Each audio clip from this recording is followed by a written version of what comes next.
ಮನೆಯ ಮುಂಭಾಗದಲ್ಲಿ 2 ದೀಪಗಳನ್ನು, ತುಳಸಿ ದೇವಿಯಲ್ಲಿ 2 ದೀಪಗಳನ್ನು, ನಮ್ಮ ಮನೆಯ ಕೋಣೆಯಲ್ಲಿ ದೇವರ ಮನೆಯಲ್ಲಿ 2 ದೀಪಗಳನ್ನು ಹಚ್ಚಬೇಕು. ಎಷ್ಟಾಯಿತು? 6 ದೀಪಗಳಾಯಿತು. ಒಂದೊಂದು ದೀಪಕ್ಕೂ ಒಂದೊಂದು ಸಂಖ್ಯೆನ ನಾವು ಹೇಳ್ತೇವೆ. ಒಂದು ದೀಪವನ್ನು ಹಚ್ಚಬೇಕಾದ್ರೆ ಕೇವಲ ಒಂದೇ ಹಚ್ಚಿ ಕಾಮಾಕ್ಷಿ ದೀಪವನ್ನು ನೀವು 3 ಹಚ್ಚಕ್ಕೆ ಹೋಗಬೇಡಿ. ಒಂದನ್ನು ಹಚ್ಚಿದರೆ ಸೂರ್ಯ ಅಂತ ತೆಗೆದುಕೊಳ್ತೇವೆ. ಒಂದು ದೀಪವನ್ನು ಹಚ್ಚುವಂಥದ್ದು ಸೂರ್ಯನಿಗೆ ಸಮನಾಗಿರುವಂಥದ್ದು ಒಂದು ಕಾಮಾಕ್ಷಿ ದೀಪ. 2 ದೀಪವನ್ನು ಹಚ್ಚೋದ್ರಿಂದ ಚಂದ್ರನಿಗೆ ಸಮನಾಗಿರುವಂಥದ್ದು. ಅಂದರೆ ಸದಾಕಾಲ ಪ್ರಜ್ವಲಿಸಿ ಶಾಂತಿತೆಯನ್ನು ಕೊಡುವಂಥದ್ದು 2 ದೀಪಗಳು. 3 ದೀಪಗಳನ್ನು ಹಚ್ಚಿದ್ರೆ ನಿಮಗೆ ಗುರುವಿನ ಸಂಕೇತ. ಅಂದರೆ ಒಂದು ಕಾಮಾಕ್ಷಿ ದೀಪ, 2 ಕಂಬಗಳನ್ನು ಹಚ್ಚಿದ್ರೆ ಗುರುವಿನ ಸಂಕೇತವಾಗುತ್ತೆ.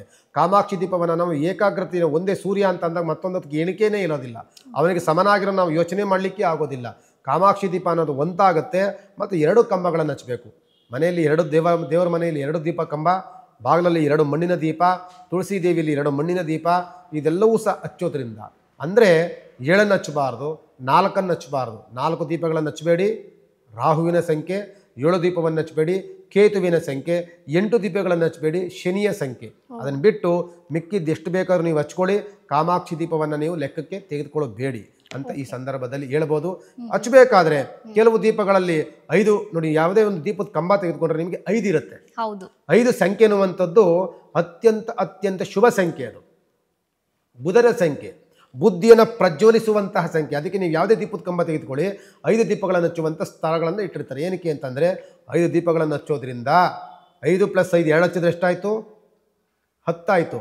10ನ ನಾವು ಕೂಡಿದಾಗ ಎಷ್ಟಾಗುತ್ತೆ? ಸಿಂಗಲ್ ನಂಬರ್ ಆಗುತ್ತೆ. ಎಲ್ಲ ಬಂತು ತಿರುಗಾಲಿ? ಸೂರ್ಯನಿಗೆ ಬಂತಲ್ಲಿಗೆ. 2 ದೀಪಗಳನ್ನು 5 ದೀಪ ಹಚ್ಚಿದ್ರೆ 10 ಆಗುತ್ತೆ. 10ನ್ನು ಕೂಡಿದಾಗ ನಾವು ಎಷ್ಟಾಗುತ್ತೆ? 2ನ್ನು ಕೂಡಿದಾಗ ಸಿಂಗಲ್ 0 ಒಂದು ಸೈಲೆಂಟ್ ಆದರೆ ಒಂದೇ ಸಂಖ್ಯೆ ಆಗುತ್ತೆ. 1 ಅಂದರೆ ಸೂರ್ಯ, 5 ಅಂತಂದರೆ ಬುಧ. 2 ಸೇರ್ಕೆ ಬುಧ ಆದಿತ್ಯ ಯೋಗ ಅಂತ ನಾವು ಹೇಳ್ತೀವಿ ಜ್ಯೋತಿಷ್ಯದಲ್ಲಿ. ಅದಕ್ಕೆ ನೀವು ಹಚ್ಚಬೇಕಾದ್ರೆ 2 ದೀಪಗಳನ್ನು ಹಚ್ಚಿದ್ರೆ 2 ದೀಪ ಹಚ್ಚುಗಳೇ. ಇಲ್ಲ ಅಂತ ಅಂದರೆ 5 ದೀಪಗಳನ್ನು ಹಚ್ಚಿ, ಅದಿನ್ನೂ ತುಂಬ ಚೆನ್ನಾಗಿರೋದು. ಅಂದು 4 ಕಂಬಗಳು, ಒಂದು ಕಾಮಾಕ್ಷಿ ದೀಪ, ಅದನ್ನು ಹಚ್ಬೋದು. ಇಲ್ಲ ಅಂತಂದರೆ ಒಂದು ಕಂಬದಲ್ಲಿ 5 ದೀಪಗಳನ್ನು ಹಚ್ಬೋದು. ಅದನ್ನು ಹಚ್ಚಿ ತುಂಬ ನಿಮಗೆ ಆ ಪಾಸಿಟಿವ್ ಎನರ್ಜಿ, ಆ ಪಾಸಿಟಿವ್ ಅನ್ನುವಂಥದ್ದು ಮನೆಯಲ್ಲಿ ಒಂದು ಶುಭವಾದಂತಹ ಸೂಚನೆಗಳನ್ನು ಕೊಡುವಂತಹ ಒಂದು ಶುಭ ಸಾಂಕೇತಿಕ ದೀಪದಲ್ಲಿ ಸಿಗುತ್ತೆ.